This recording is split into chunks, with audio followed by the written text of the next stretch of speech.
Hello, good people. How are you this evening? Let me see.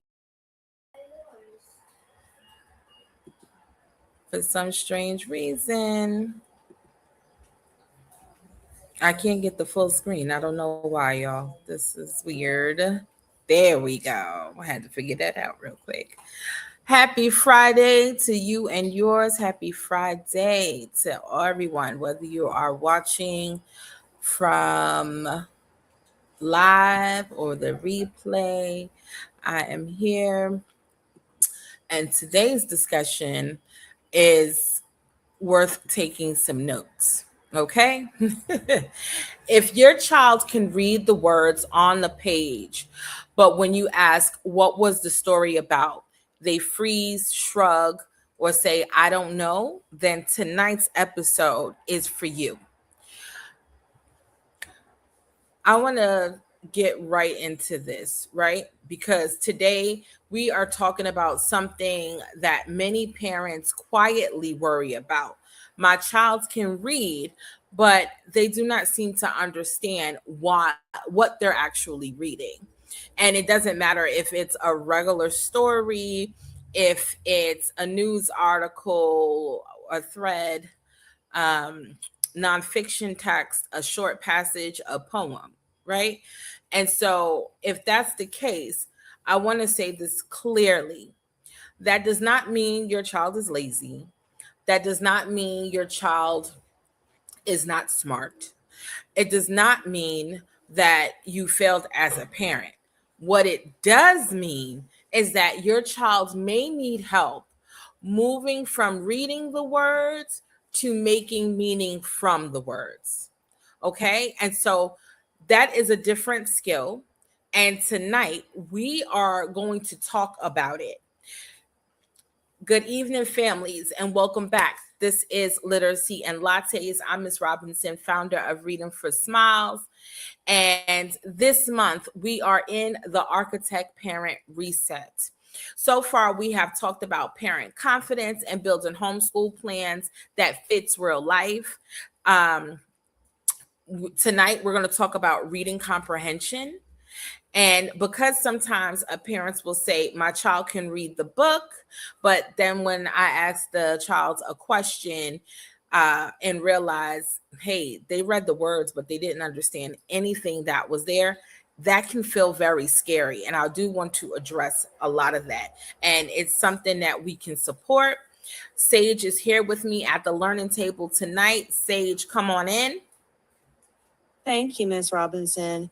Families, this is an important conversation because reading is not just calling the words correctly. A child can sound fluent and still miss the meaning. They may not be picturing what is happening in the story. They may not track the order of events. They may not know which details matter.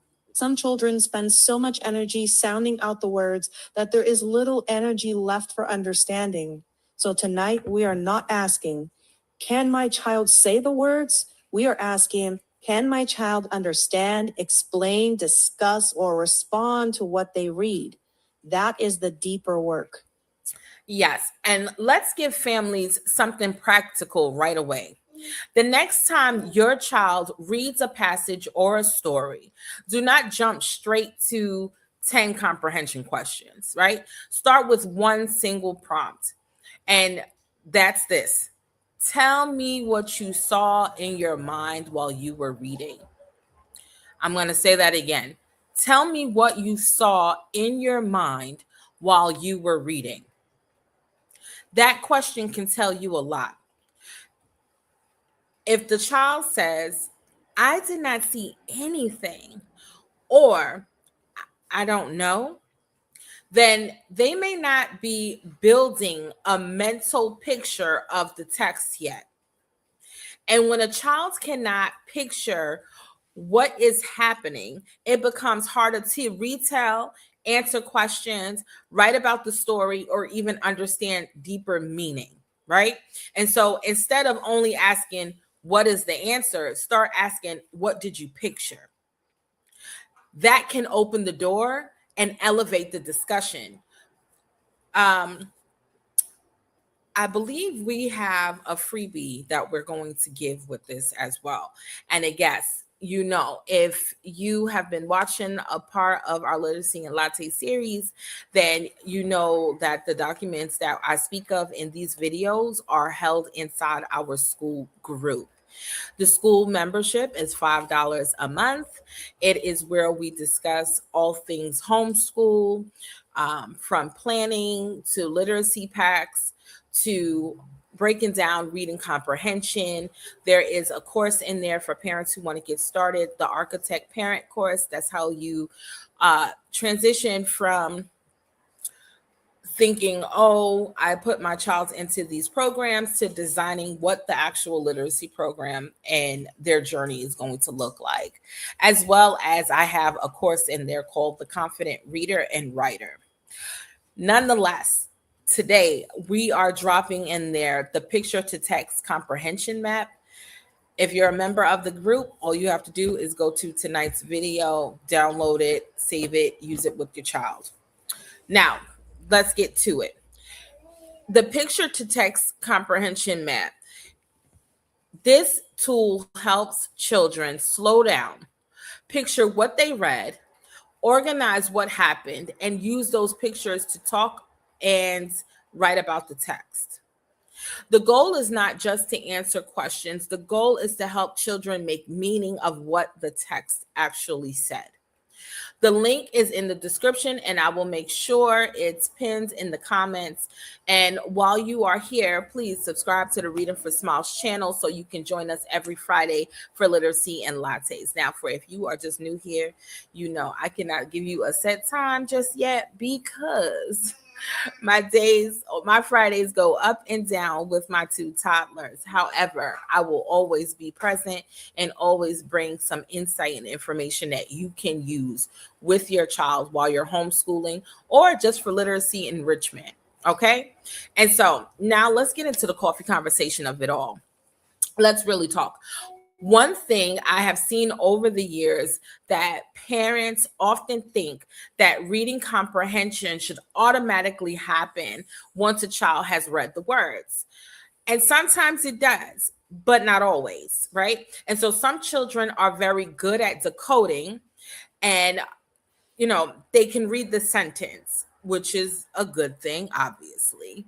They can sound fluent, also a good thing, right? Because fluency helps show us the flow of reading, right?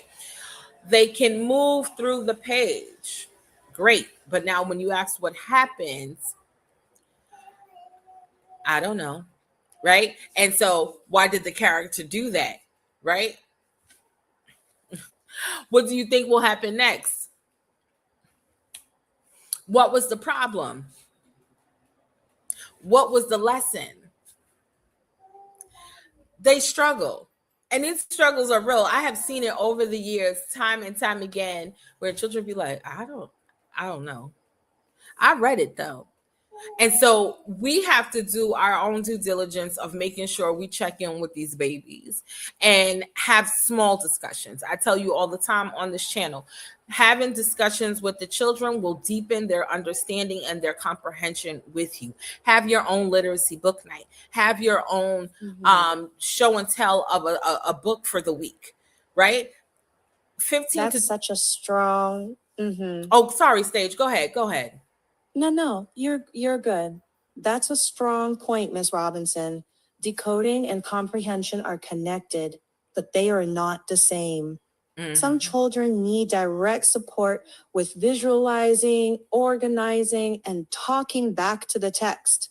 So the reframe is this: reading the words is the doorway, understanding the meaning is the journey parents can walk with their child. And comprehension requires more than just word calling, right? They have to hold that information in their mind. They have to connect the details. They have to notice characters, the setting, the problem, and events, and even the changes that happen throughout the story. And so they have to understand vocabulary. They have to remember what happened first, next, and last. They also have to have the ability to infer of what could possibly take place, right? Based on context clues within the text. Sometimes they need help seeing the story before they can even explain the story. And that is where the picture to text method comes in. Now, I just named it the picture to text method, but when I go through this and I do my live demonstration to show you, that'll be in a separate video, but I'm calling it passage to pictures, right? I hope that nobody else is trying to use my little tagline here, but if they are, then so be it. But you heard it here first with me. If you are watching live on the replay, I want you to answer this in the comments. Has your child ever read the words but struggled to explain what they read? You can write yes, or you can say we're working on it, or this is exactly where we are. Because I promise you, many times there are many families out here going through the same thing. So you are not alone. Many teachers are going through the same thing. And so if you're an educator and you're watching this, please take these tips down, because these can help you in your small circle time, or if you do your one-to-one pullouts and so forth, okay? Or small group pullouts. I have used, and now let me be very clear, I have used this method whole class and in small group. Okay, because it was that meaningful to my children. Sage, bring us to the learning table. Why can a child read the words but still struggle to understand the text? Absolutely. There are a few common reasons. Sometimes the child is using most of their energy on decoding, so there's not much left for thinking about meaning. But sometimes the child hasn't yet learned the comprehension moves, like stopping to visualize, predicting, questioning, clarifying a confusing part, or summarizing what just happened. A child might also have gaps in vocab. They don't know the meaning of some words, and that breaks understanding. So when a parent slows things down and asks a gentle prompt like, what do you picture? That can unlock a lot. Okay. And that is so important, because when a child struggles with comprehension, we do not want to immediately shame the child or panic, right? We want to understand what is happening. Reading comprehension needs a few things. And so first, it needs attention. Second, can the child stay with the text long enough to follow what is actually happening? It needs vocabulary. Does the child know what the words mean?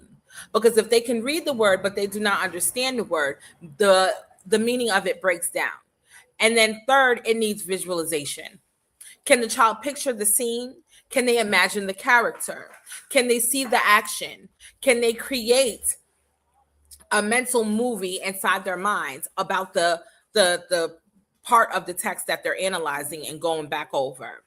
Fourth, it needs sequencing, right? Can the child tell what happened first, next, and last? Fifth, it needs discussion. Ding, ding, ding, my favorite one, because sometimes we can't write it out, right? But we can tell you and express it in a different way. And for my visual learners, this method of picture to text is bona fide top tier for them. Top tier for them, because it gives them exactly how they see the world, and an opportunity to apply that method of being a visual person, a visual learner, to the method. Can the child talk to you about what they feel like occurred in their own words? Because it's going to need a response. Sorry, you guys, I got toddlers. And can the child answer questions, write about the passage, draw a scene, explain a detail, or connect text to something that they actually know, right? Connecting, again, real life to literacy. That is why I like strategies that help children slow down and actually process what they've read, not just rushing through the page, looking for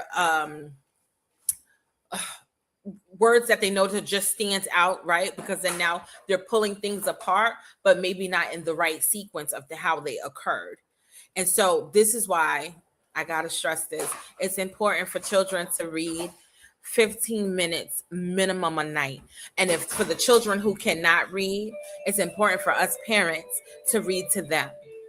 Now, you can get books from the library. You can use Epic, which is an online tool. I believe I expressed that here in another video already.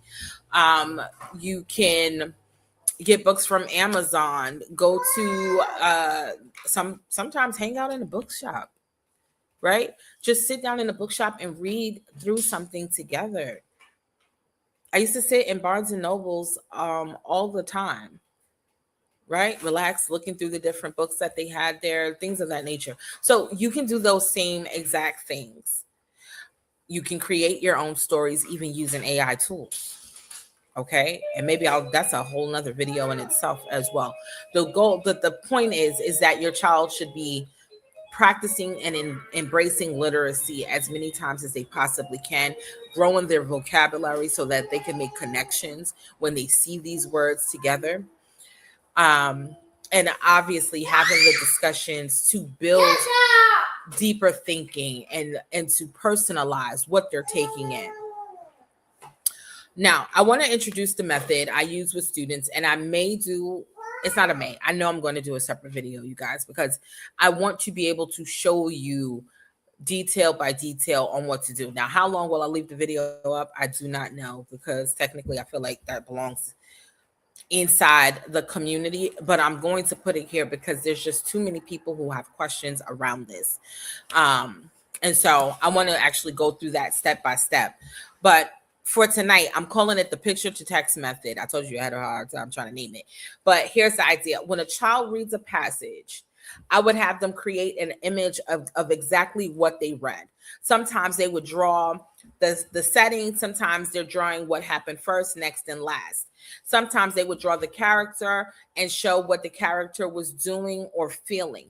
They use the picture to go back and refer into the text for a deeper understanding. They use the picture to help recall what happened in the text, right? And so the child is not guessing, because this is something that technically really happened, and they're adding the details that they can pull from the actual story. Yes, I'm sorry, Sage. That shift really Go ahead. That shift really matters.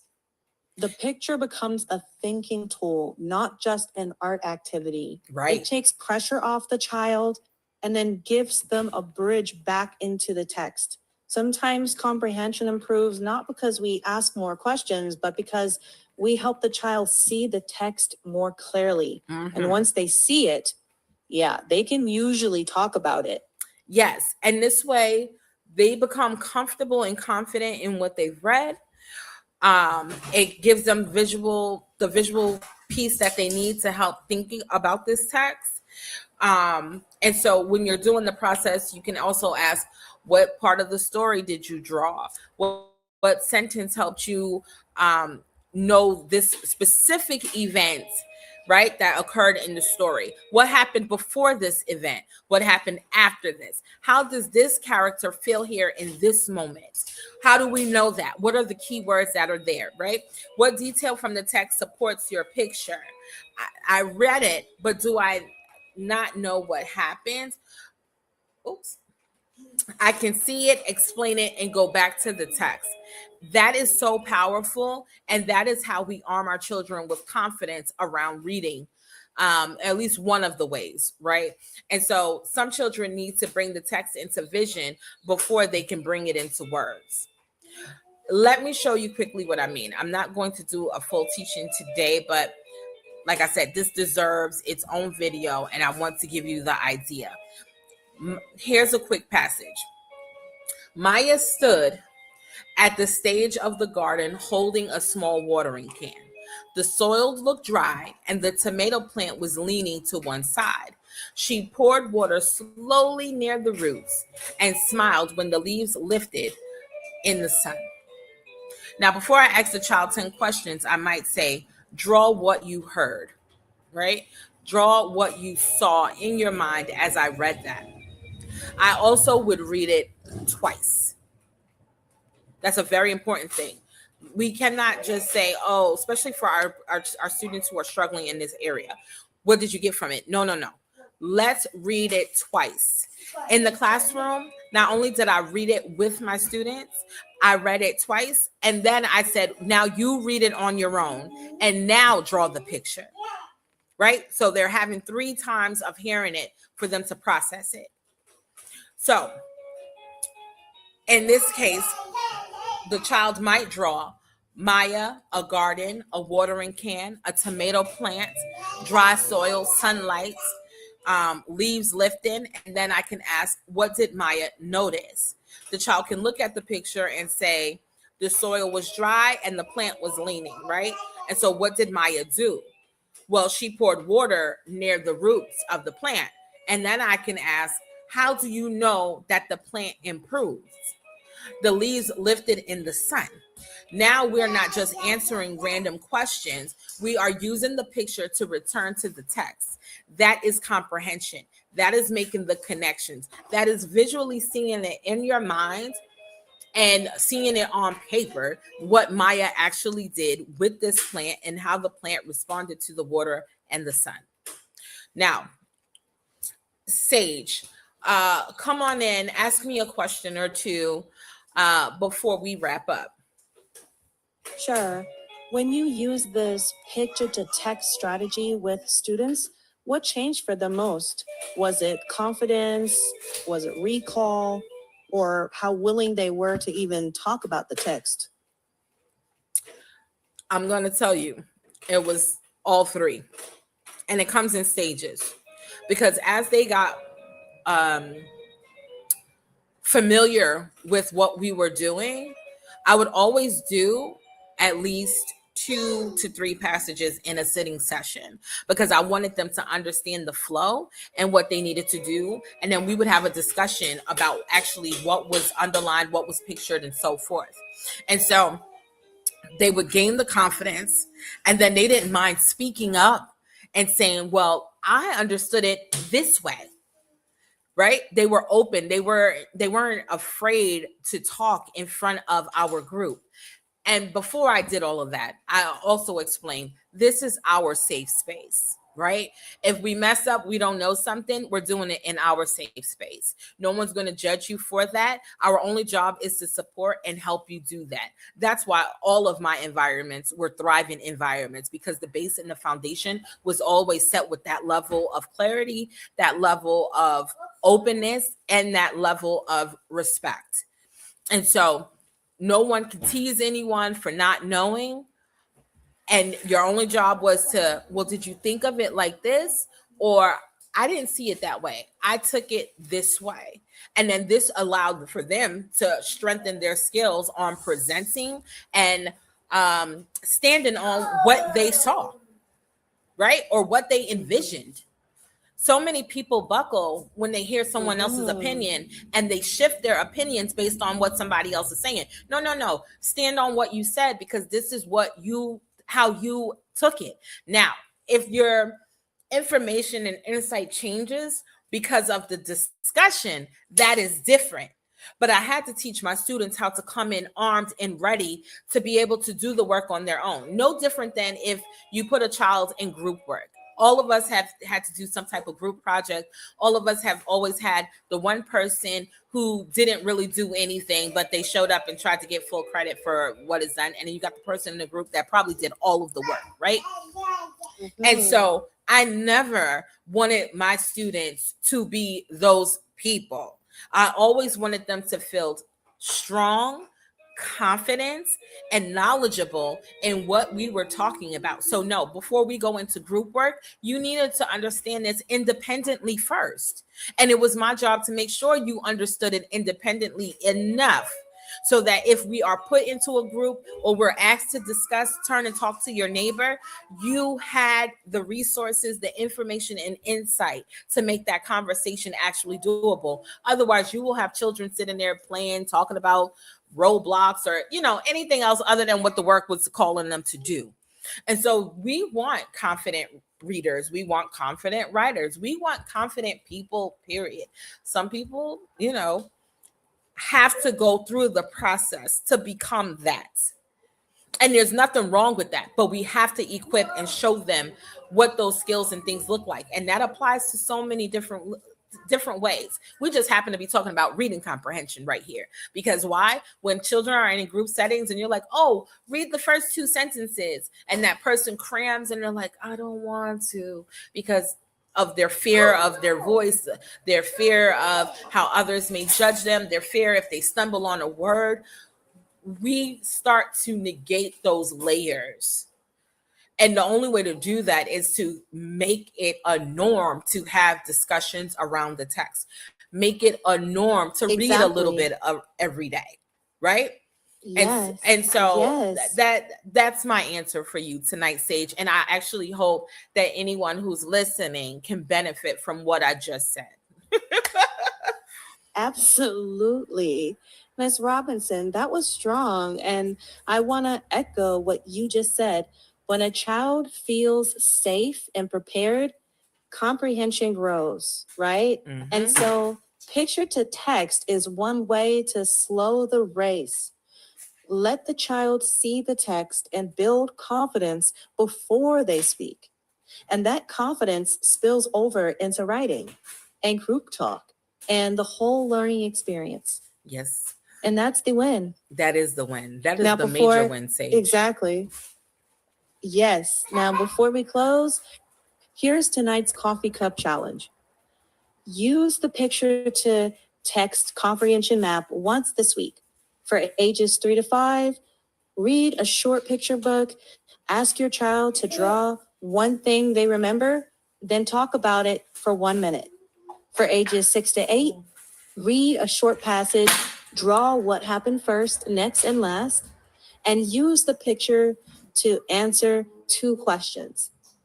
For ages 9 to 12, read a paragraph, sketch a quick scene, jot 2 text details that prove the picture, then write 1 sentence summary. And if it doesn't go smoothly, that's data, not failure. Notice what helped, slow it down, and try again another day.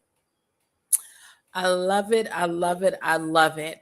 Sage, what is one line parents should carry from tonight? Here you go. Repeat after me. My child does not just have to read the words, they get to understand the story, and I can help them get there. I love it. I love it. That leads us in tonight's architect parent moment. So here's the mindset shift. Stop asking only, did my child read it? Start asking, did my child understand it? Because those are not always the same thing, right? And a child may read the page and still need support making meaning. Why did you, what did you picture? What happened first? What changed? What sentence helped you to know that? Or what word helped you to know that? What confused you? Right? Sometimes we got to just ask, what confused you in this story? What do you want to go back and reread? That is how we help children slow down and think. You do not have to panic. You do not have to assume that they are failing. You can build the bridge. And so, families, here is your next step. If you are in the community, go ahead and download the picture to text comprehension map inside the R4S Homeschool Studio. Second, join this week's discussion thread. Can your child read the words but struggle to explain the meaning? Share one thing you have noticed. And third, subscribe to the Reading for Smiles on YouTube channel so you can join us and know when we are live next Friday. Next Friday, we are going to do AI for homeschool parents. Use it without losing the human part. That conversation is important because tools can support us, but they should never replace us. And the parent-child relationship is monumental on this journey of learning, on this journey of observation, conversation, and wisdom, because those are the things that real learning needs. And so for tonight, remember this. Reading the words is not the same as understanding the story. And sometimes children need to see the story before they can explain the story. At Reading for Smiles, we like to help children read, learn, and thrive. And so I'll see you guys next Friday. Oh. We also have the Roadmap webinar. I am helping interested families build out their 90-day plan, because I have to tell you guys my story about how I have 600 courses and none of them is helping me with my son right now. Can you imagine that? It's so crazy. Anyway, I will put the link to the webinar in the description here. Sign up. The webinar is September 2nd, the 3rd, and the 6th. We are going to spend about 75 minutes together. I'm going to show you my roadmap, right? I'm going to explain to you the 5 steps that you need to build your framework. And then, this, you use this and you apply it to everything that you're doing with your child. Because at the end of the day, you need to create a homeschool environment that actually fits your family, fits your morals, fits the vision that you are carrying for your child. And that is why you are the architect parent. So until next week, my friends, or until I do this next video, I will see you guys later. Enjoy the rest of your weekend. Bye.